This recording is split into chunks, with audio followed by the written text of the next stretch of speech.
I'm streaming. Chick, your characters are so ass. It's not even funny, bro. Bro, I'm spinning. What do you want me to do? You should have kept Hinata, bro. I don't know what the like. If you have fucking Nishinoya, spin that nigga off, bro. He's not good. Since I your don't. fucking I have. setting, right? Since your settings, like I spun off. I spun off Hinata. I don't know why. you should have kept I it, don't bro. really Oh care. God, Hinata is better than that Nishinoya. He's like middle and everything. Yeah, bro. but no one can receive. So like, So then I don't have him anymore. So then either use I him don't have him or anymore. spin him off, bro. If you're not gonna use him, I then don't spin have him him. off. Nishinoya, Well, I I was said. thinking if somebody spun off and they got a setter build, then I could just play receiver. I'm setting, nigga. I know. So I already spun off Nishinoya, so there's no point. I guess. Holy fuck, bro, my brother shit his pants. It's not even funny. Your brother shit his pants. Smells like ass. Wait, Kaden? Yes, and he's sleeping. He shit in his sleep, bro. It smells like shit. It's so It's a bad. grown ass man. Exactly, bro. Yo, that's crazy. Go back to Q. Shake. Go back to Q. Oh shit. Wait, give me a second. I'm low-key hungry. I want to see if there's food. Well. Look at what we have here. Shake, let's go in twos while we wait for Allah. It's not gonna take that long. Okay, well I'm gonna be back, so don't just hold in here, okay? So don't let anybody else go, cause we have to be gay like that. I'll be back. I have locked 2 friends only, so.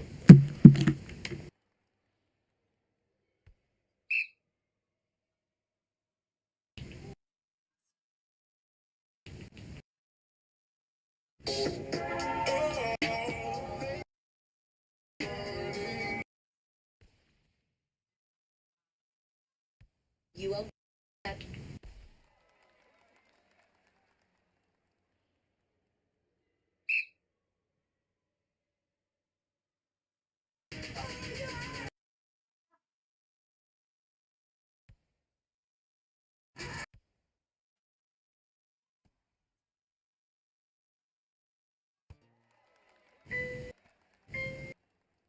Oh no! Take the ball. That's right. And you can stay there for an hour, right? And but you need to. And there's a many people against the wall. Yo, I'm eating, so you guys can play twos. You will be better if you do. Wait, can one of y'all share your screen? I'm eating. Aiden said he'll be back. I'm probably just gonna watch YouTube, okay? We can go on deafen. Alright. What the fuck is wrong with this shit?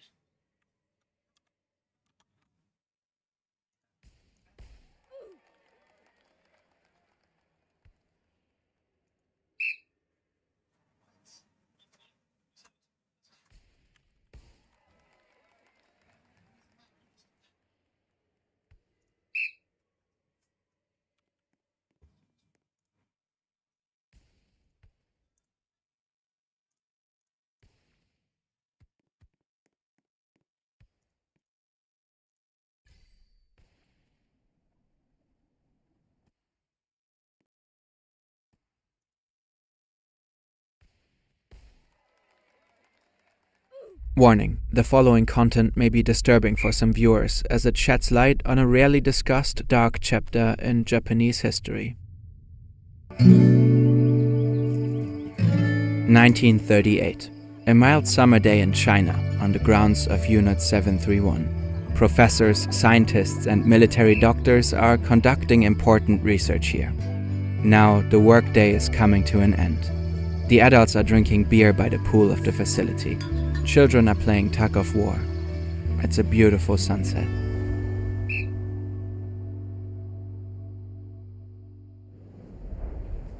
The people next door in the barracks are unaware of this. For them, Yo, Dylan, you hungry? There's more. Like a lot more. there is no end to the day. No yesterday, today, or tomorrow. They don't know if it's day or night. They know only one thing. A cruel death awaits.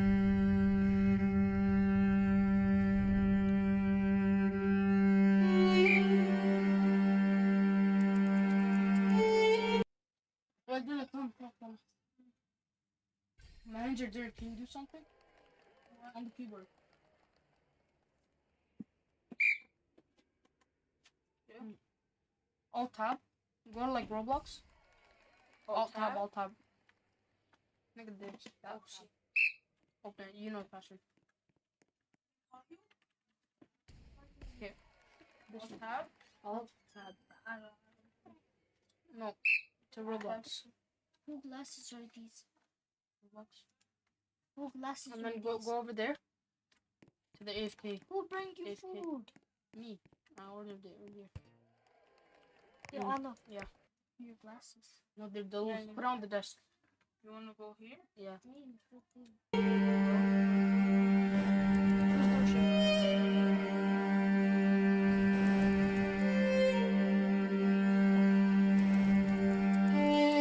Turn on the lights, please.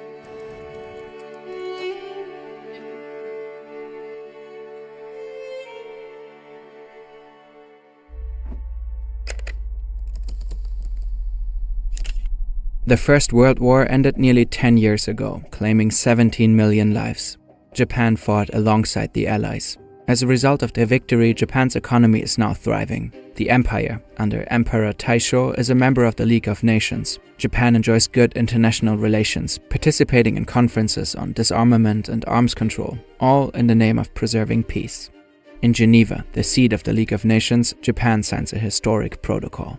The high contracting parties, so far as they are not already parties to treaties prohibiting such use, accept this prohibition, agree to extend this prohibition to the use of bacteriological methods of warfare, and agree to be bound as between themselves according to the terms of this declaration. The prohibition of these weapons is a reaction to an incident in the First World War. For the first time, German troops systematically used poison gas as chemical weapons. The result was so horrific that the 36 founding signers decided such a thing must never happen again. About 9,600 kilometers away from Switzerland, a 33-year-old military doctor in Japan reads a report on the Geneva Protocol. He is electrified and sees it as confirmation of a theory he has been nurturing for some time. Biological weapons must hold enormous potential if they are so reviled.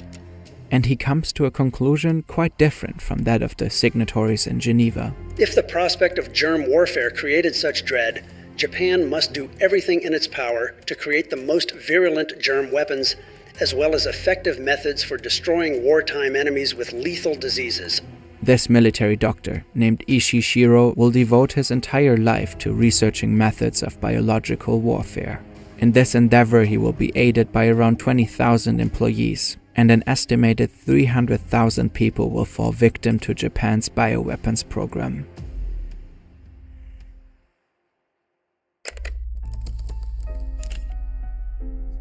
Ishii is regarded as very intelligent, if not even a genius.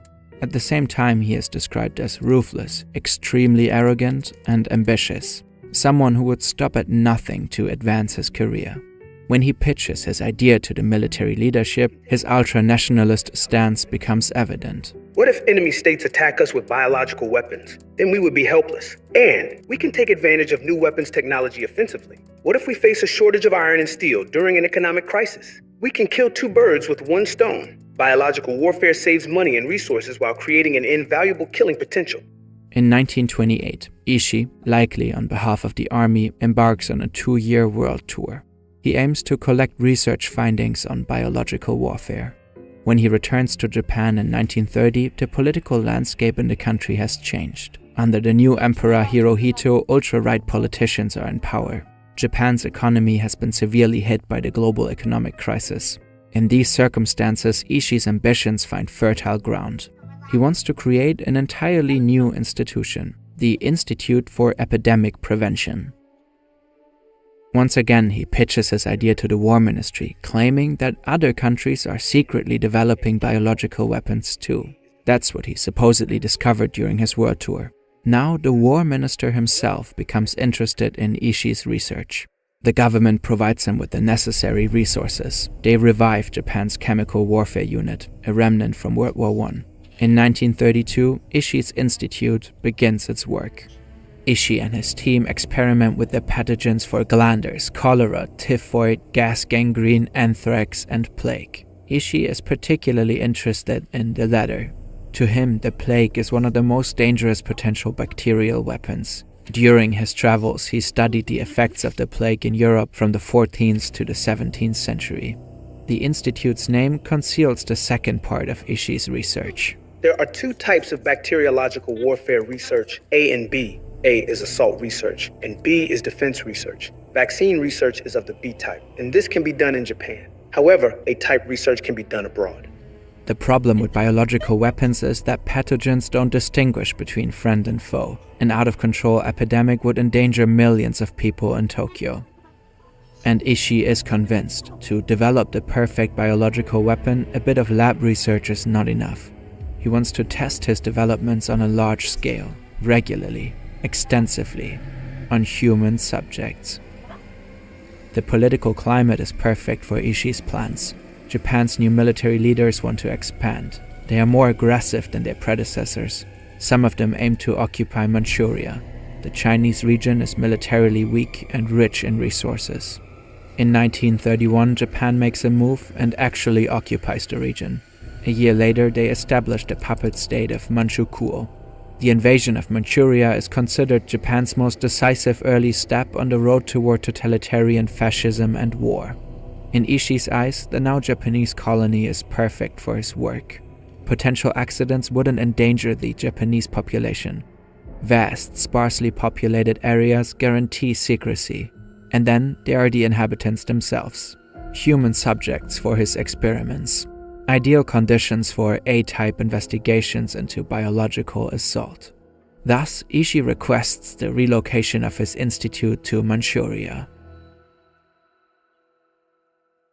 In order to tell this story in depth, we pored over books, analyzed documents, and created detailed animations, all to make a tough topic such as this one accessible. If you like our work and our channel, chances are you enjoy learning about new things. And if you do, you will love the app Imprint.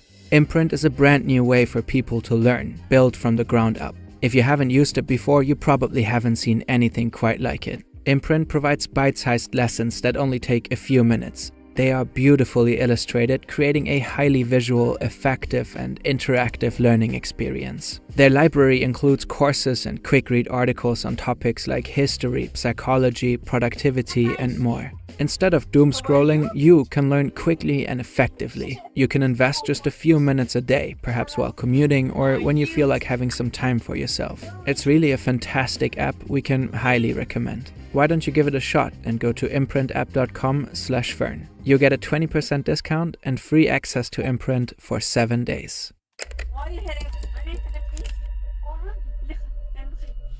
In Beijing, he builds the world's first bio-war death camp. Zongma Fortress is a combination of research laboratory and prison camp.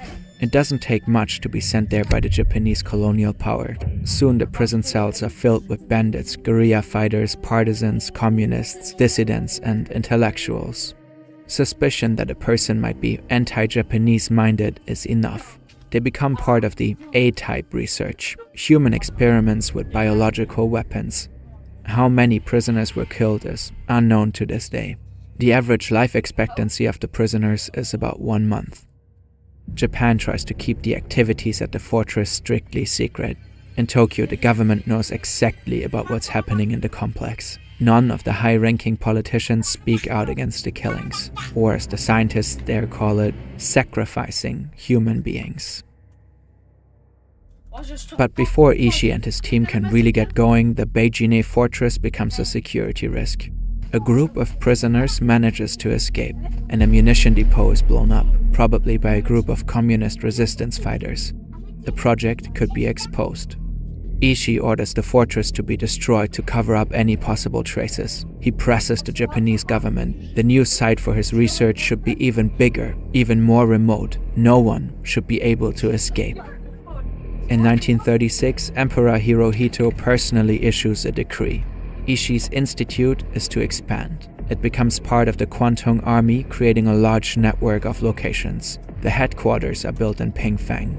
The unit stationed there is given the number 731. a codename that will go down in history.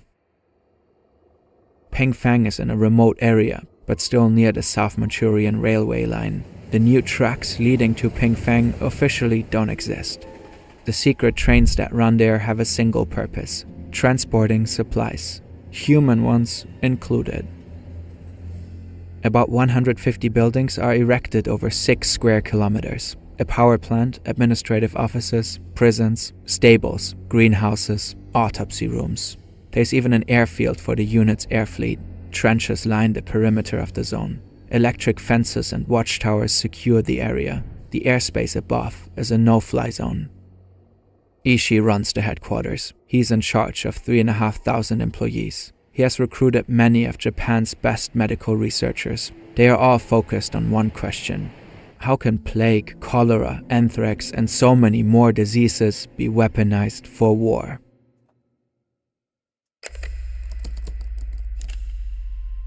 As staff bring in a middle-aged prisoner to a room, he's quiet. He knows it's over for him. He's stripped naked and tied to the bed. But when the medical assistant picks Bro, what the fuck are you doing, bro?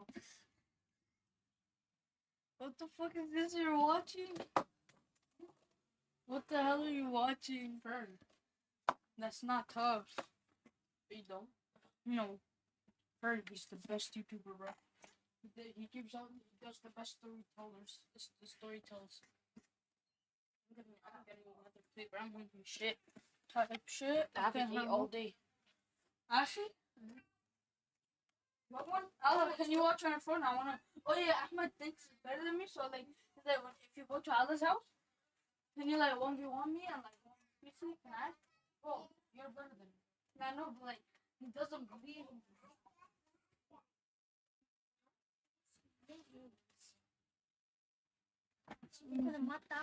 picks up a scalpel, the prisoner finally starts screaming. I cut him open from his chest to his stomach, and he screamed terribly. His face twisted in agony. The sound was unimaginable. He screamed so horribly. But finally, he stopped. This was just another day for the surgeons, but it really stuck with me, because it was my first time.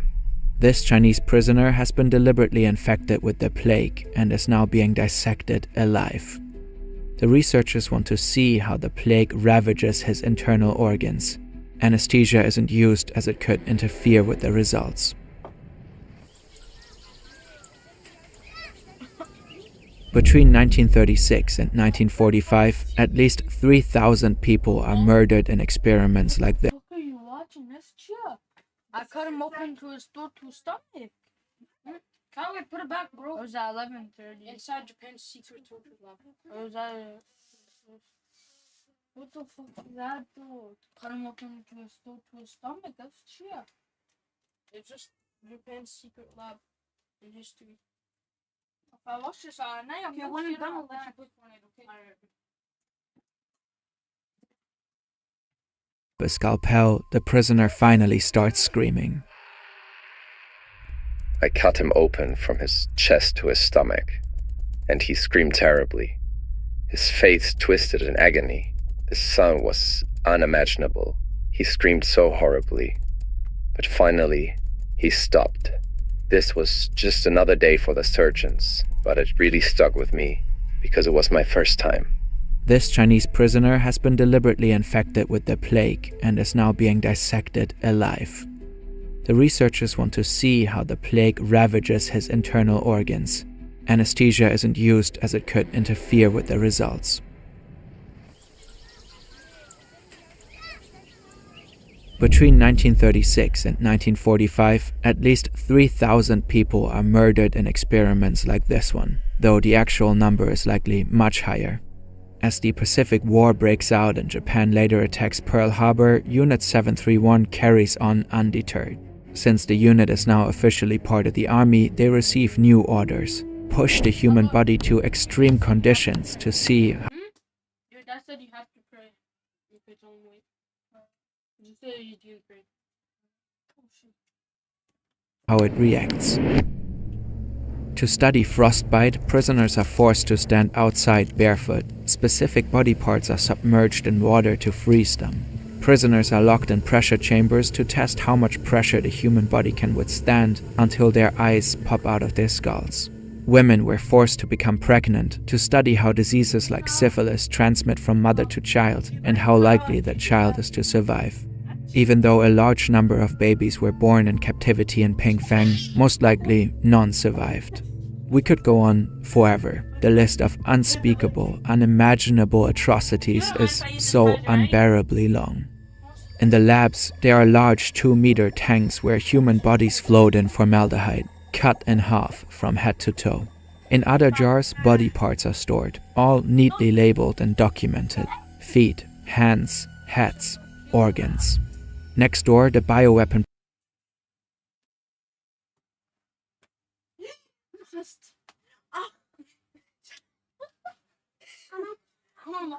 around the feet.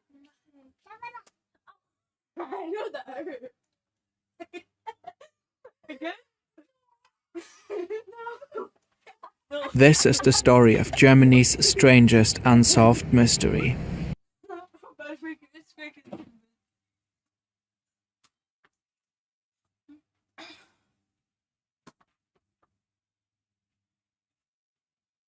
How to escape North Korea. Ooh, I like this one.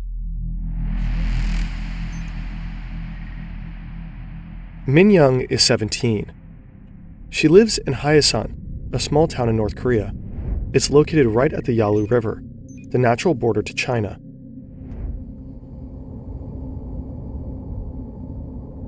Across the ice, Min Young can see the other side. Freedom is so close, yet so far. North Korean soldiers are nearby, patrolling the area. Min Young takes a deep breath of cold air. Then she makes her first step onto the ice, not knowing that this will be the beginning of an incredible 7-year journey.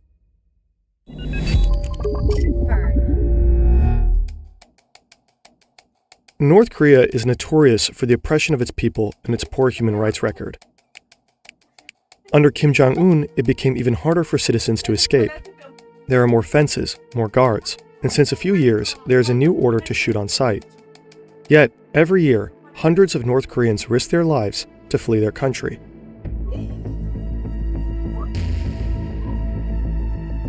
Weeks of grueling desert treks, months in detention camps, and years in hiding, all in the pursuit of freedom.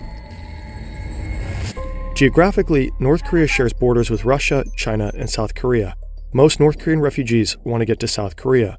There is the shared language and cultural heritage. Most importantly, South Korea actively welcomes defectors from the north with a citizenship. If you look at the map, the direct route to South Korea might seem the easiest, but in reality, very few manage to escape through this path. In between the countries lies a demilitarized zone, and it is one of the most dangerous borders in the world.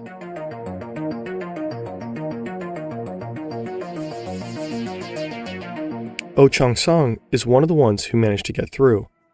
In 2017, he made a daring escape through the DMZ. Created after the Korean War, the DMZ is only demilitarized by name. It is heavily fortified with armed guards constantly observing each other. On a quiet Monday afternoon, the tense silence of the DMZ is suddenly disturbed. Someone is trying to escape. Driving a military jeep at high speed, Oh Chong-song races towards the border. Surveillance footage by the South Korean military captures the intense pursuit. He abandons his car and continues on foot. North Korean soldiers fire multiple shots, hitting him several times. But Oh Chong-song manages to cross the demarcation line. Collapsing behind a wall on the South Korean side, he endures for hours until South Korean soldiers rescue him. Escaping through the DMZ is extremely rare. Survival chances are near zero. Another rare, extremely dangerous escape route to the south is by sea. Somewhere along the southeast coast, a North Korean man enters the ocean. The man is in his mid-20s and equipped with fins and a diving suit. Swimming for over 6 hours and covering more than 3 kilometers, he reaches the South Korean shore near the town of Goseong. Despite being caught on surveillance cameras, South Korean forces only find him later, resting under a tree. He turns out to be a North Korean fisherman seeking asylum. The tides had worked in his favor, Presumably, the man had prior knowledge of the sea conditions. Without, he probably would have drowned. Defecting this way, too, is near impossible. Only a handful of people have succeeded through this route. Similarly, it is extremely rare that North Koreans defect to Russia. The border is heavily guarded, and the river is too deep to cross. The few people publicly known for defecting to Russia are privileged or high-ranking citizens who manage to cross with the help of their connections. Creating 3D animations like this requires a solid understanding of physics and mathematics. A great place to develop these skills is Brilliant. Brilliant makes learning intuitive and engaging, offering interactive lessons in math, programming, AI, and science. Their hands-on approach turns complex concepts into an exciting learning experience. For instance, their course Exploring Data Visually teaches you QR code or visiting brilliant.org/fern. Plus, you'll get 20% off an annual premium subscription. The link is also in the description. By checking out Brilliant, you're not only investing in your learning, you're also supporting our channel. The most promising path for North Korean defectors is through China. The two countries are divided by two rivers, the Yalu and the Tumen. Some sections are shallow and waist deep. In winter, these rivers offer a rare opportunity. The water freezes solid. For those desperate enough, crossing over the ice might seem deceptively simple. Crossing is just the beginning. The real danger lies on the Chinese side, where defectors face constant threats of capture and repatriation. Min Young grew up in a modest home overlooking the Yalu River. From her backyard, she can see the hazy outline of Chinese villages. Her family is relatively privileged. They don't starve. Her father, a traveling salesman, frequently crosses into China for business, while her mother works for the government. In her free time, the mother makes extra cash by trading smuggled goods from China. This is a common practice for North Koreans that live near the border. The poor economic conditions increasingly drive them to find additional income. Life changes dramatically when Min Young is 14. It's the year 1994. One day, she returns from school to find her father missing. He has been arrested on his way back from China, accused of bribery and corruption. The family suspects he was tortured during his interrogation. Months later, he dies in a hospital. Min Young, her mother, and her little brother are left alone, devastated.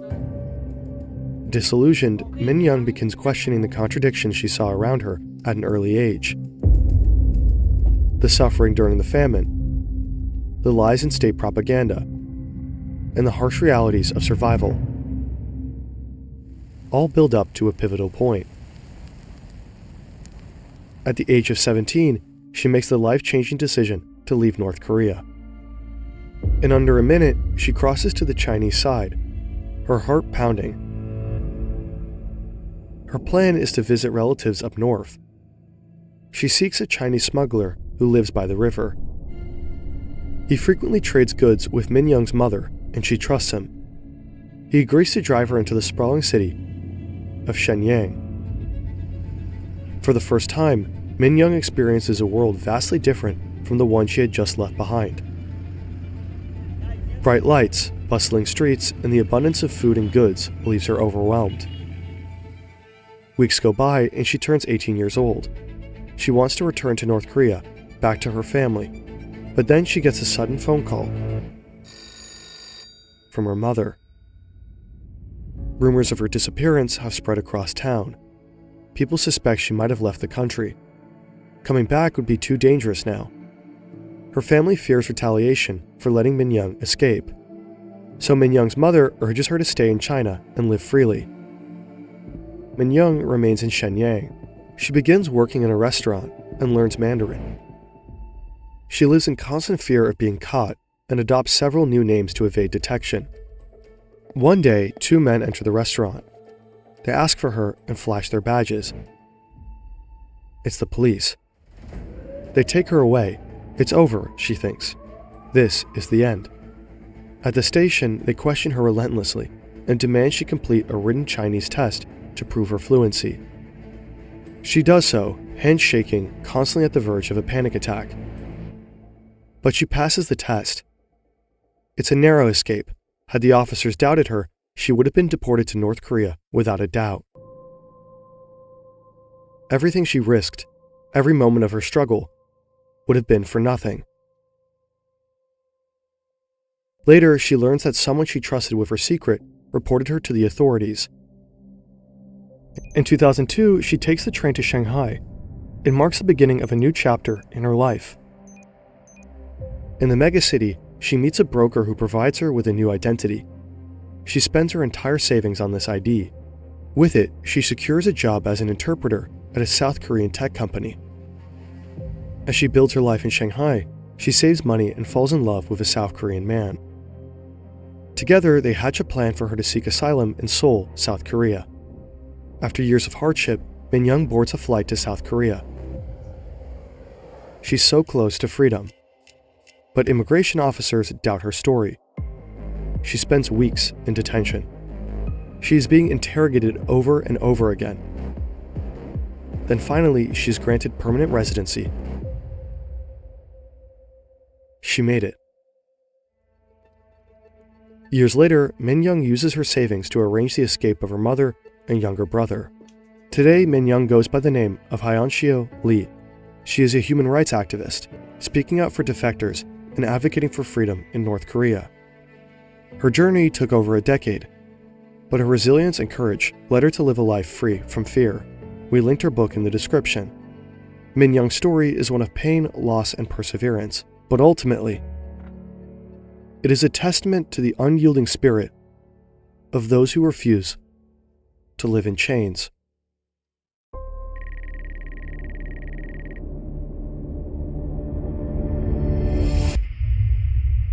For most North Korean refugees, escaping through China is unavoidable, but the country usually only marks the first stop. The ultimate destinations are Vietnam, Thailand, or Mongolia. All offer sanctuary and a route to asylum in South Korea. And as terrible as it sounds, many journeys to get there are much more grueling than Hyeonshio Lee's. Shi-yoon grew up near the Tumen River. While her story is fictional, we drew on various sources to paint a realistic picture. Her family is extremely poor. Shi-yoon works as a vendor at an unofficial street market. The money she makes is almost entirely spent on food for the family. She once believed her government's promises that the supreme leader would provide for the people. Not anymore. One day, a friend whispers about a Chinese broker who helps people cross the border for a small fee. He promises shelter, food, and even work. To Shi-yoon, it sounds like salvation. Maybe she could make enough money to provide for her family. She and her friend agree to meet him. After weeks of preparation, Shi-yoon and her friend find themselves waiting by the river on a fresh summer night. A shadowy figure emerges. It's the broker. The moon hides behind thick clouds, and the only light comes from the distant glow of Chinese towns across the river. They are ready to cross. The broker leads them through the cold water. Shi-yoon notices the absence of border guards. Usually there are at least 2 guards patrolling this part of the river. Her guess, the broker has bribed them. On the Chinese shore, a car awaits. The broker insists Shi-yoon ride ahead alone, claiming her friend will follow in a different car for safety. Numb with adrenaline, Shi-yoon hesitates, but complies. She hugs her friend, unaware it's their final goodbye. As the car drives through the dark countryside, exhaustion overtakes her. Shi-yoon falls asleep. She wakes to a nightmare. The car has stopped in a remote village. The driver tells her she's meeting her new husband. His words send chills down her spine. This has to be a joke, but no one seems to be joking. Shi-yoon was deceived. The broker has sold her to a middle-aged farmer. While transiting through China, many North Korean escapees fall into the hands of human traffickers. In the border regions, the traffickers prey on the vulnerable. Promising food and jobs, they target people living in the harshest conditions. Once across the border, hope turns to horror, especially for women. A 2019 South Korean report estimates that 60% of North Korean women in China fall victim to trafficking, many forced into sex trade.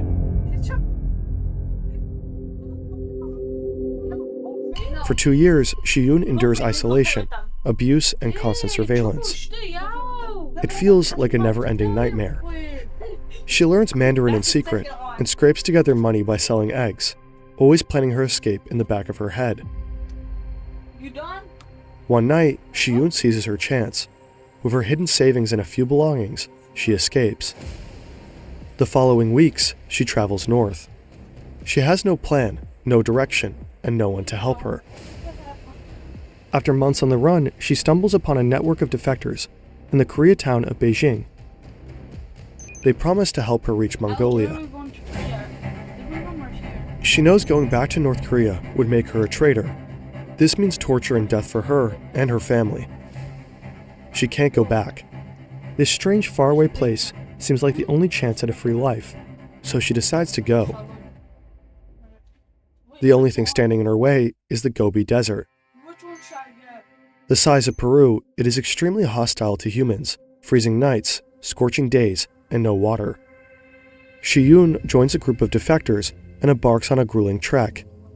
Days blur into nights as they walk through sandstorms, share sips of water and little food. After days of walking with almost no rest, Shiyun's feet are bleeding. Only the thought of freedom keeps her moving. When they finally reach the Mongolian border, the group spots a few soldiers. A man from their group volunteers and approaches with a bribe. In case things go south, the others are still able to escape undetected. Shiyun nervously watches as the man from her group talks to the soldiers. Luckily, they are Mongolian and quite supportive. They guide the group to a detention center. Shiyun spends months in a refugee camp before finally being granted passage to South Korea. She is one of the few hundred that make it every year. One has to wonder how many more North Koreans would leave. If I'm done eating. Wrong way, wrong way. Wait, which way are we going to do? The exact opposite. Let me just put this back and wash my hands and then we'll pray. Are you just smashed? Yeah. Yeah, I'm gonna just load Fortnite real quick.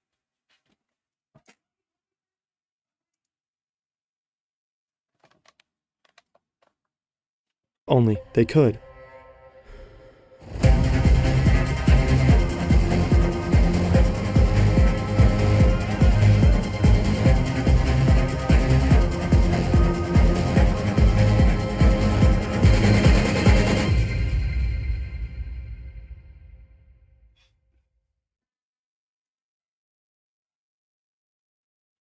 North Koreans would leave.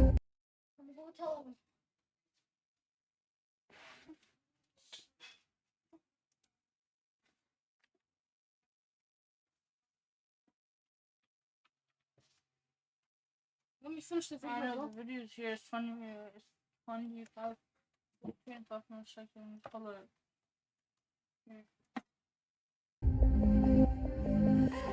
If only they could. You know, Piper.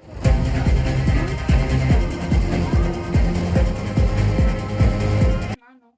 You know Piper Raquel and Yasin or Capper and whatever. Who do you think is better for Piper? Yas. Let me get. What's his name? Caper? No. Capri's so fucking ugly, bro. No, he's not. Okay, he's good looking, but he looks like a girl, bro.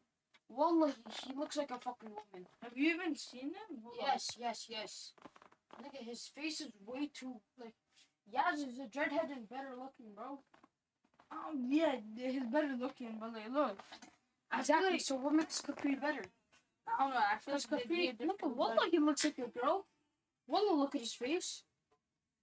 No, Wallah, he looks like a girl. What the heck? He doesn't look like a girl. Yes, he does. Yeah, how does he? He has feminine attractions. Don't get me wrong. Yas is like better looking, but like I feel like this Capper would be better for Piper. Bro, is Piper bad though? She's got a glow, but you can't even lie. She is bad, bro. Yeah, bro. What the hell? Like when she was small to now. Yo, Gavin sold. Yeah, I'm gonna about to say that. Do you play this game? I played it before you, but like I'm level 3. I played it for like an hour, then I left. Oh shit, they might pick this one. Hello? Wait a minute. Look, Ahmed, this nigga's on Fortnite. Here, text him. He doesn't ever answer.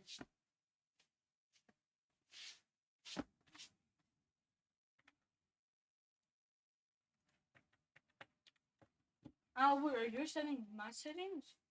I don't know.